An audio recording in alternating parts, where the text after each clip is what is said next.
Hello and welcome to GameSec. Today we're checking out the Polymega from Playmaji.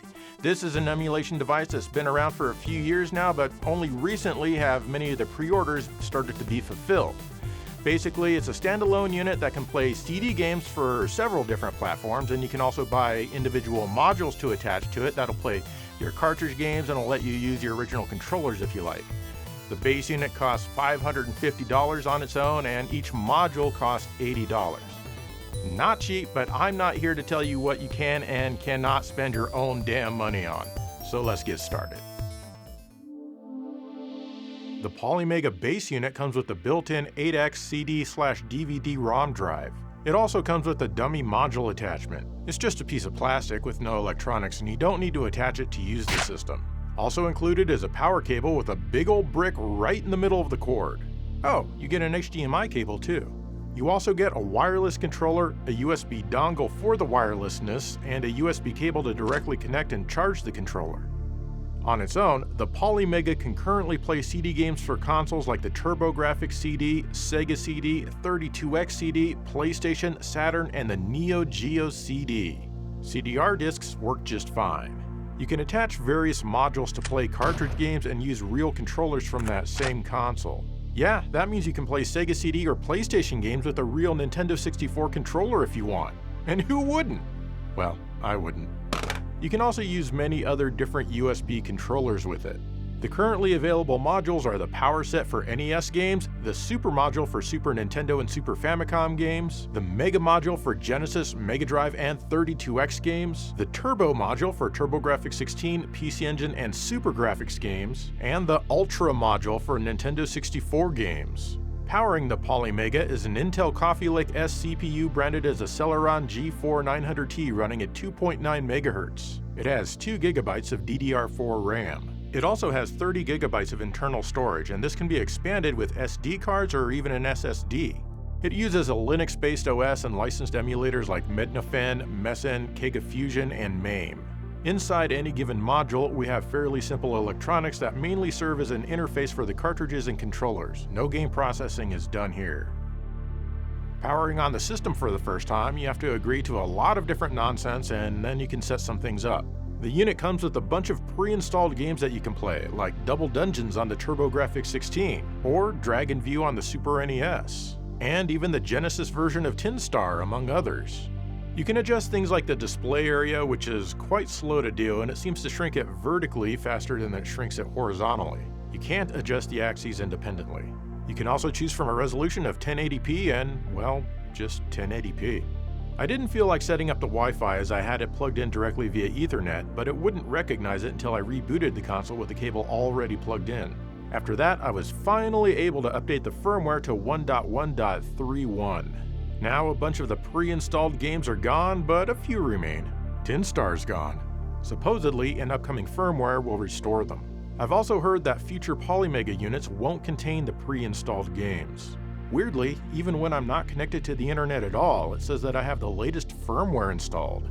How does it know?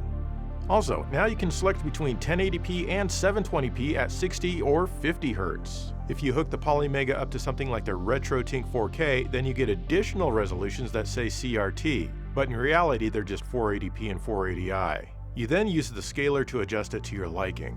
In this mode, there can be some shimmering during the scrolling as the Polymega doesn't currently send out a non-scaled image. You'll definitely want to stay away from what they call the 15 kHz option as it's full of interlacing artifacts. Playmaji says these resolutions are in beta. Hopefully they can enable some 240p 1:1 resolutions.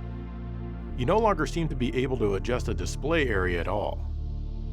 Whenever you plug in a controller, any controller, you need to hold right for a few seconds to register it. You need to do this each and every time, or at least I do. This doesn't seem to be an issue if you use it in wireless mode, but I just like wired. Speaking of that though, the wireless dongle sticks out really far if you choose to use it. Is that a wireless dongle attached, or are you just excited to see me? Sorry. I sometimes have issues getting the HDMI to output video. Not often, but every once in a while. I think it's just that my capture device doesn't like it switching between 720p and 1080p as it boots up. Playing with the included Polymega branded controller, the Polymega logo button brings up the menu where you can save and load your state, save a screenshot, and adjust various filters and scan lines for the game. What's cool is it has a mode that'll let you rotate the screen for games in so you can enjoy all of the resolution that the game offers. It'll even let you rotate the controls. That's great for games like the Raiden project here, which doesn't let you do that in the game itself. These filters can either be assigned system-wide or on a per-game basis. You can also quit and reset the game here. If you're playing with a real controller, well, obviously it doesn't have a Polymega logo button, so you can just access that menu by pressing up and start. Before you begin the game, you'll also have the option to install it to the system so you can play it without inserting the cartridge or CD. You can also apply cheats here or play it in the classic mode, which deactivates extra features like save states. I'm not sure why you'd want to do that, but there it is. Each of the emulators are pretty bare bones compared to what you're probably used to. There are no fixes for sprite flickering or any of that kind of stuff. The CD player allows you to play music CDs, and it offers artwork and a good interface. It doesn't offer any visualizers or anything like that if you desperately need that to accompany your music. However, you can rip a track and assign it to be the system background music. The Polymega will not play DVD video discs despite having a DVD ROM drive. It thinks that PlayStation 2 CD games are PlayStation 1 games, and it will try to run them, but you only get a black screen. It'll eject PlayStation 2 DVD games as well as other unsupported discs. Still, what's here works mostly well, if slightly clunky.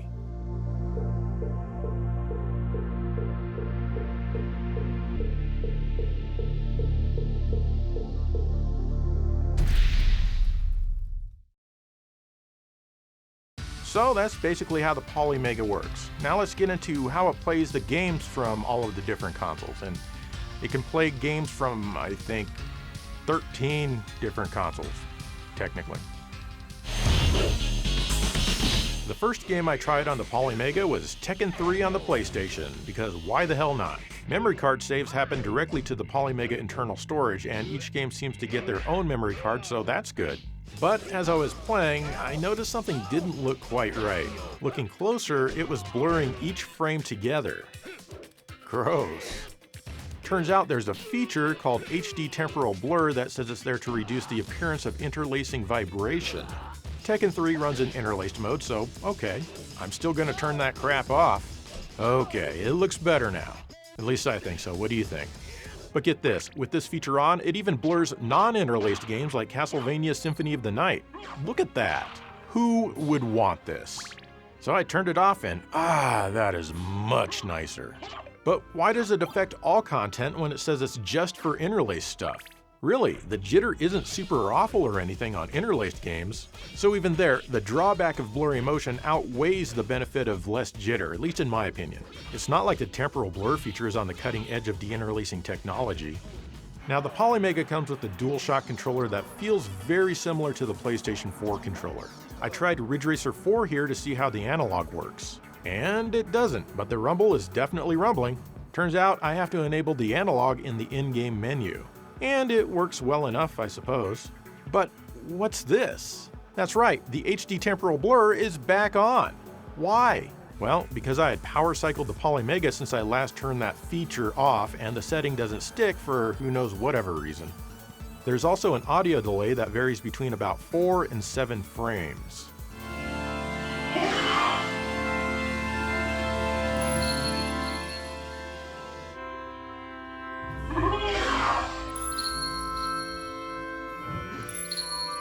This affects not only the PlayStation, but every other console that the Polymega plays. Nothing is immune. I remember the Genesis Mini having the same issue. Other than that, the PlayStation games seem to work pretty well.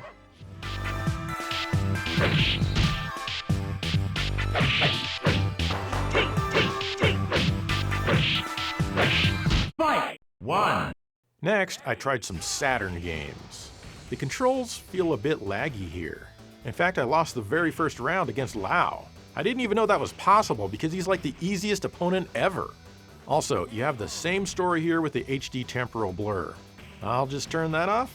Okay, that's better. I wonder if the game would play with less lag in the classic mode, which lacks the save states and all that stuff. And holy hell, the HD temporal blur is back on! Playmaji really wants you to use that HD temporal blur. Anyway, I did do a little better in the classic mode, but maybe I just got used to it. I can't really tell for sure. Oh, and yes, for Saturn games, HD temporal blur will even blur non-interlaced games and 2D games like X-Men vs. Street Fighter here. Oh, and by the way, games that need the 4MB RAM card run just fine.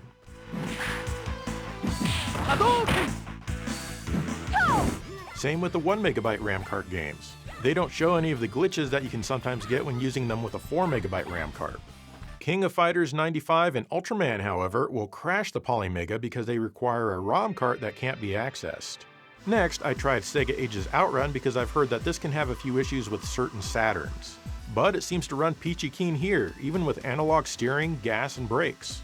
Of course, you have to turn the analog on for each game, and I suggest you do it at the beginning as the game needs to reset, at least the Saturn ones do.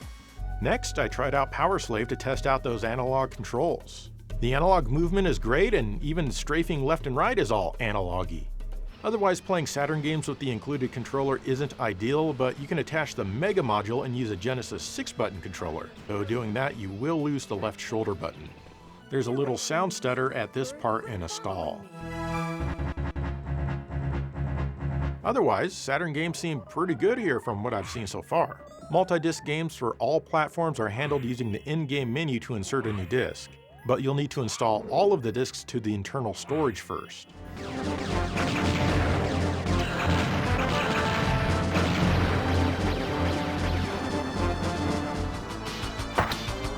Geo CD games can also be played. They seem to work pretty well, all things considered. You don't have to worry about HD temporal blur here, as that only affects PlayStation and Saturn games. And the loading is generally faster than a Geo CD unit. For example, in Kabuki Clash, the loading times weren't disruptive at all. I have one Geo CD game that wasn't recognized by the Polymega, and that's Xenocrisis, which is only a couple of years old. Anyway, I input the name and started it up. The game seems to run perfectly fine without a hitch. The standalone Polymega can also run TurboGrafx/PC Engine CD games and Sega CD games, but I'll talk about those more with their respective cartridge modules.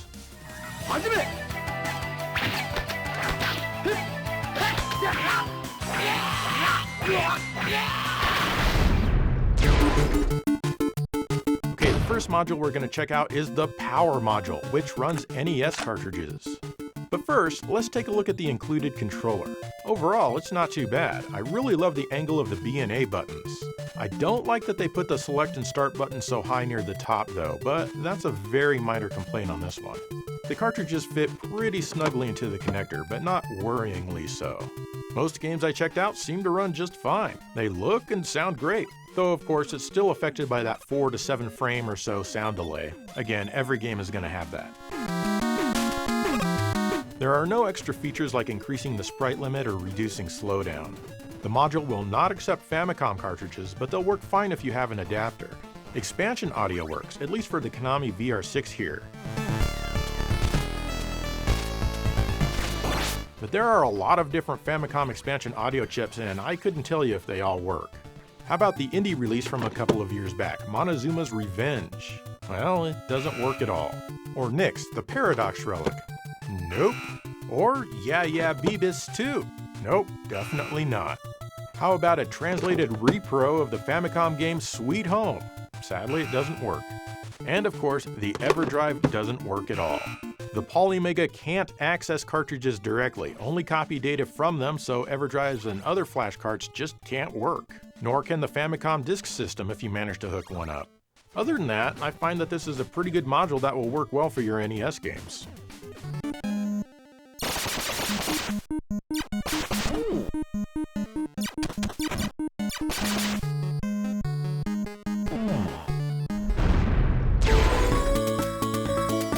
Next up is the Turbo module for the TurboGrafx-16, Turbo Duo, PC Engine, and SuperGrafx games.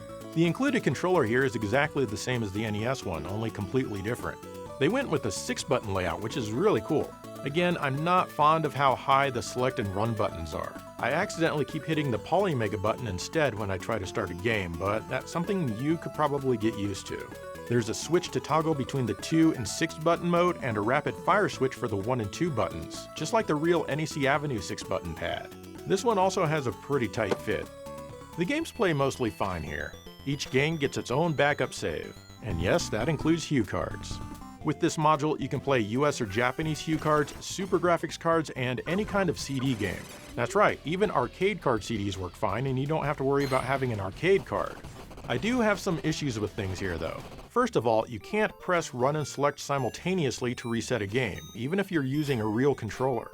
Why not? You can only reset a game by going through the Polymega menu, which is very clunky compared to the usual run and select. Next, sometimes the buttons will misrepresent themselves. For example, sometimes button 2 falsely registers as button 1, so instead of attacking, I'll jump. It also kept dropping bombs without me pressing the bomb button in Sapphire here. Unplugging and reinserting the controller made it stop, at least for a little while.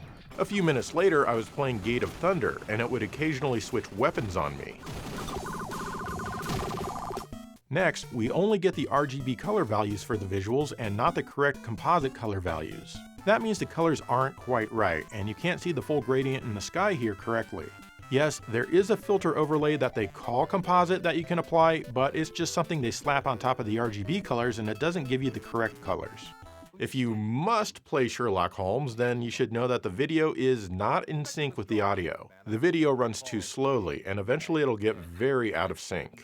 Installing the game to the internal storage doesn't fix this. The people and places to whom I will now introduce you will help us to collect the facts. There's also a bit of a discrepancy in the balancing of the different channels of sound, like the voices, the sound effects, and the music. Listen to this example from Gate of Thunder compared to a real console.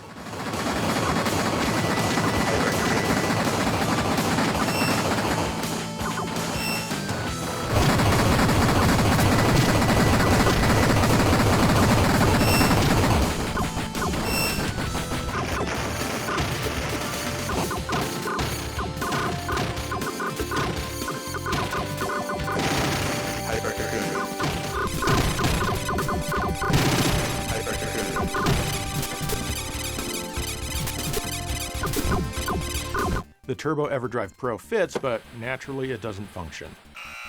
The indie release Dynaforce works, though it's not recognized. Strangely, I could only get the PC Engine version to work and not the TurboGrafx-16 version. It could be, though, that I'm just an idiot.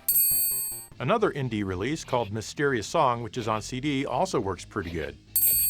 The translated version of Ys 4 in English works great.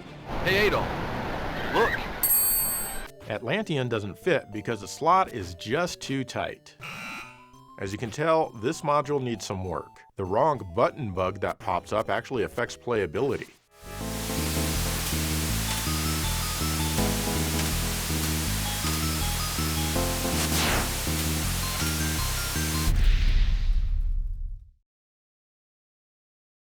Alright, now we get into the module that covers the Sega games, and there's kind of a lot to talk about compared to most of the other modules. Okay, here we are with the Mega module. Firstly, the controller felt odd when I first held it, but it's fine when you actually start playing games with it. Once again, I wish the Start and Polymega buttons had their positions swapped. There's also a tiny mode button on the right shoulder. Oh, and speaking of the mode button, you'll need to use it with certain games as they glitch out with the 6-button controller. Hold the mode button while inserting and registering the controller and you'll be good. Check out my sweet-ass video about the mode button to see which games are affected by this. The D-pad feels less glassy than the other Polymega controllers, and I like this. The grip on the cartridges is extra super tight on this module. It doesn't make me feel like it's handling my 30-plus-year-old cartridges with care. However, it will accept the slightly bigger Japanese Sunsoft cartridges. Next, the controller can be really wonky, moving around the menu and pressing buttons on its own. It doesn't matter if I use Polymega's controller or a real Genesis controller. At first, I found playing games interesting. I'd be playing along normally when suddenly, for no reason, the game would speed up and play at high speed before reverting back to normal speed. It just kept doing this. It definitely made for an interesting challenge when this would happen without notice. Eventually, I used my big, gigantic, huge brain to figure out that this would happen when I held down the right direction on the D-pad for more than 2 seconds or so. What the hell? I unplugged the controller and reinserted it, and it fixed the issue. It also improved the controller's wonkiness in the Polymega menu. The games themselves work fine aside from that fast-forwarding thing that happened. Sonic & Knuckles is recognized no matter which cartridge you have attached to it, and Virtua Racing with the SVP chip works fine. The audio is rather treble heavy, however there's an option called Enhanced Audio that says it will increase the quality of the audio for some people. Basically, it's just a low-pass filter applied over everything that lowers the treble. Here's how both modes sound compared to my real-life launch day Genesis. Which do you think sounds the best? Check it out.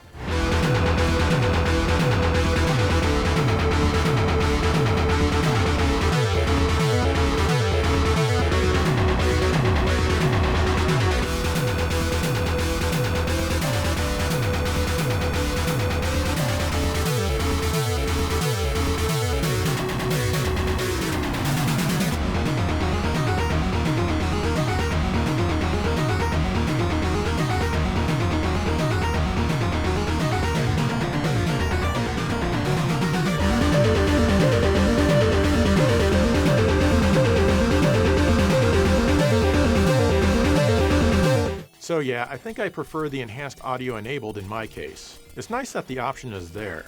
Fortunately, the setting seems to stick. Hellfire's music plays at the correct speed and not too slow like it does on a Model 2 Genesis.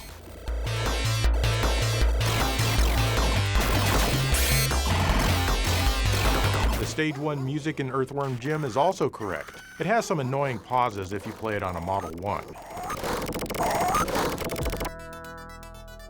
Oh, and what's really cool is that the interlaced 2-player mode in Sonic 2 is the best I've ever seen it look, even better than real hardware on a CRT. There's no interlaced shimmer or vibration. The entire screen is rendered out in 480p instead of interlaced, and it's rock steady. It looks incredible.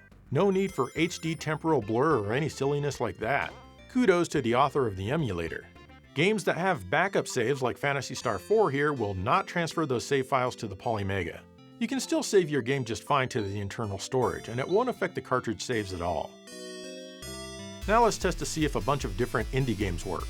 Life on Earth Reimagined does not work. Mega Turrican Reissue doesn't work. Pure Solar isn't recognized by the system, but it seems to run just fine. However, it won't recognize the optional audio CD if you have it, no matter what you do. Bigger Prince doesn't work.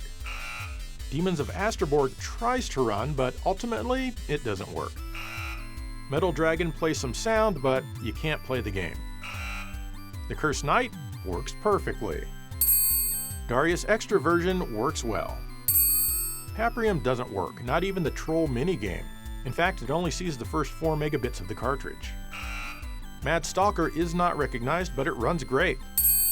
Star Odyssey doesn't work. Ultra Core doesn't work. Xenocrisis, however, runs perfectly. Naturally, EverDrives or the Mega SD will not work at all. Master System games don't fit properly into the slot, and they won't run even if you use an adapter. That's pretty unfortunate. The Polymega sees that a game is there, but it won't run it. 32X games all seem to run fine. I didn't run into any issues in particular with 32X cartridge games. They just seem to work. Now onto the Sega CD. Some games run a bit too fast, like Batman Returns here. This one remains mostly playable though, at least in the early parts of the game because yeah, that's right, the controls will eventually get wonky again on you. I was not expecting that. Anyway, Cliffhanger was impossible before, but it's extra impossible now. As you can see by this awesome side-by-side shot compared to a real system, it's noticeably faster.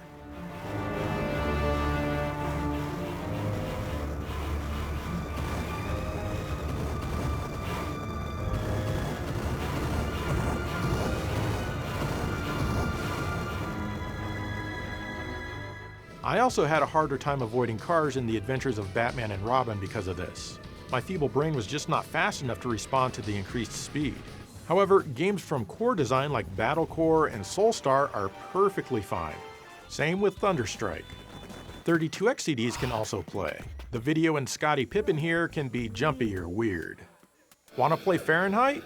Well, you're gonna have to play the 32X CD version no matter what, but you'll still need both discs installed on the internal storage. That's because there's no way to turn off the 32X in the emulator, and the 32X version requires the Sega CD version to be inserted first. The Sega CD version of this game has superior audio compared to the 32X one. Really though, the only winning move is not to play this game at all. When it comes down to it, I think this module probably needs some work.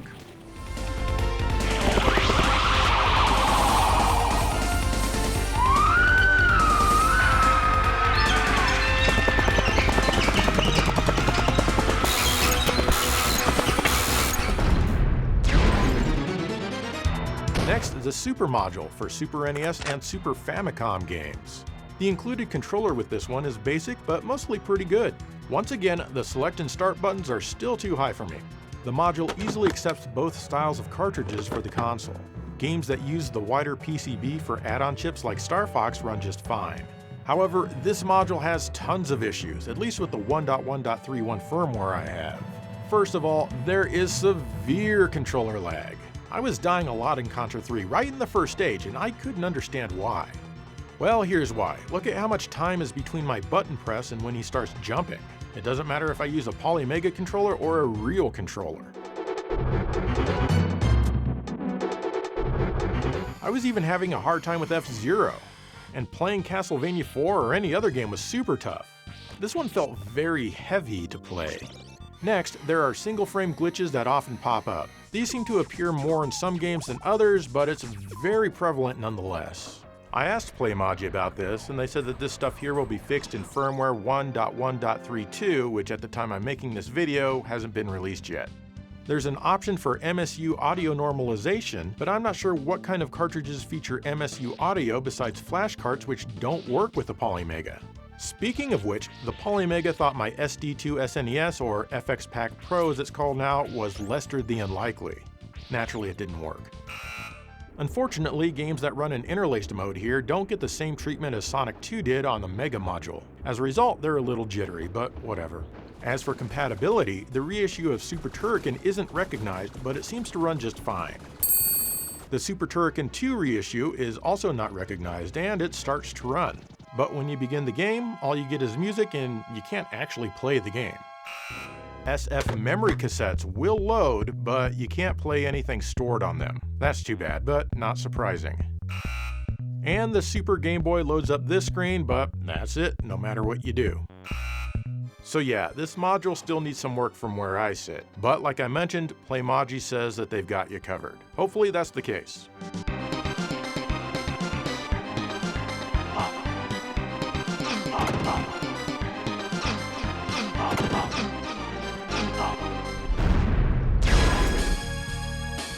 Lastly, we have the Ultra module, which is for Nintendo 64 games.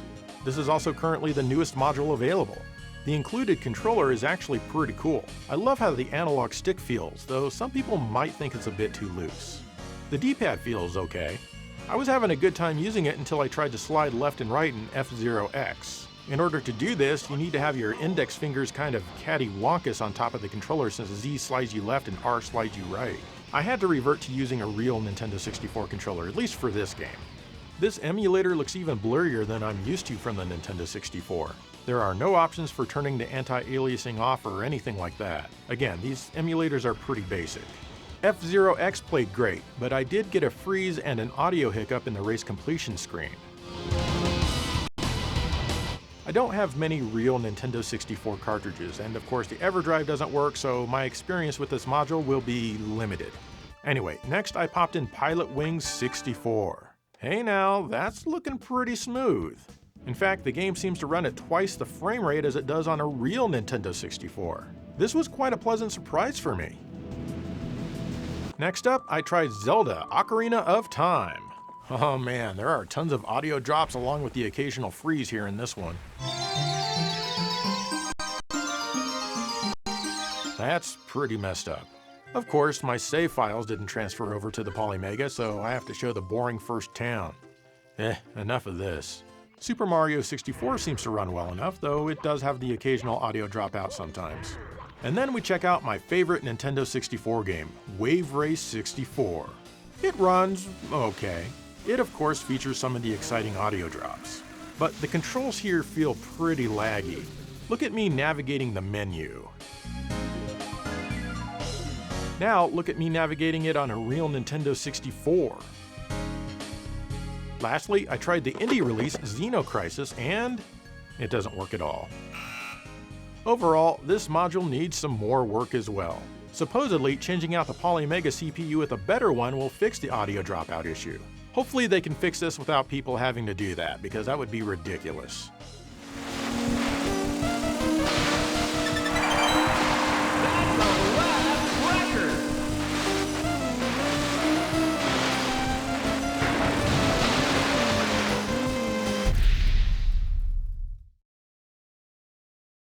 And that's the Polymega, kind of an interesting concept with the module switching and whatnot, but what are you going to do with each module when you're not using it? Could lead to some clutter pretty fast. Now in the future, I'd like to see support for the 3DO and hell, maybe FM Towns, PCFX, and Amiga CD32. Why the hell not? And hopefully they get those fixes out pretty soon. But maybe the Polymega is something that works for you. Hopefully this video helps you decide yay or nay. So what do you think about the Polymega? Let me know. In the meantime, thank you for watching GameSack.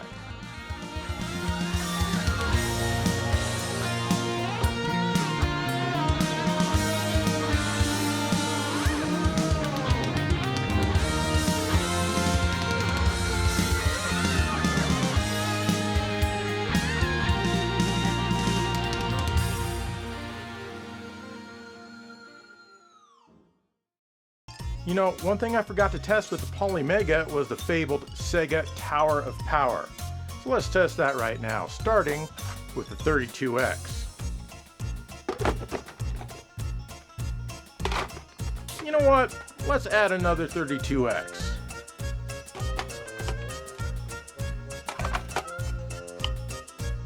The Sega Genesis Power-Based Converter.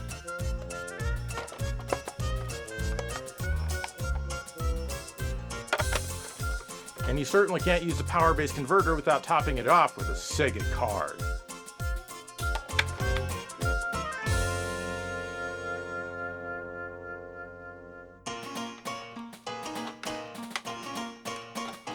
Alright, let's power this baby up and see if it works.